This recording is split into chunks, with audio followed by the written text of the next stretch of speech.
Tiniyak ng Police Regional Office Cordillera ang kanilang kahandaan sa inaasahang epekto ng bagyong Upong sa riyon.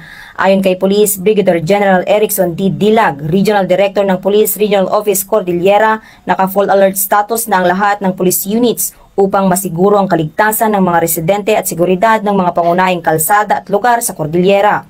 Naka-standby na ang search and rescue team sa bawat probinsya upang agarang makaresponde sakaling may mga insidente ng pagbaha, pagguho ng lupa o mga residenteng nangangailangan ng agarang paglikas. Inihanda rin ang patrol vehicles, police trucks at ambulansya para sa mas mabilis na transportasyon at rescue operations.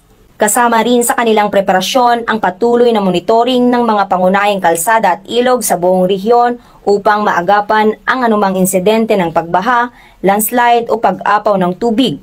Naglagay ang PROCAR ng mga monitoring teams sa mga critical na tulay at road sections na madalas na apektuhan ng pag-ulan upang agad makapagbigay ng real-time na ulat sa publiko at makipag-ugnayan sa DPWH para sa mas mabilis na clearing operations kung kinakailangan.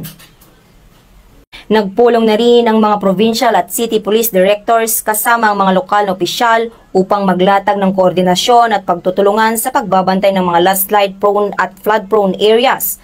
Ayon sa PROCAR, nakahanda ring magbigay ng seguridad sa mga evacuation centers at tiyakin ang maayos na daloy ng trapiko sa mga pangunahing kalsada. Patuloy namang pinaalalahanan ng PROCAR ang publiko na manatiling nakatutok sa mga opisyal na abiso ng pag-asa at mga lokal na otoridad at iwasan ang pagpapakalat ng maling impormasyon na maaaring magdulot ng panik. Mula dito sa Rion Cordillera, ako ang inyong PNN correspondent, Patrolwoman Maria Ella Garcia, alagad ng batas, tagataguyod ng Balitang Pulis.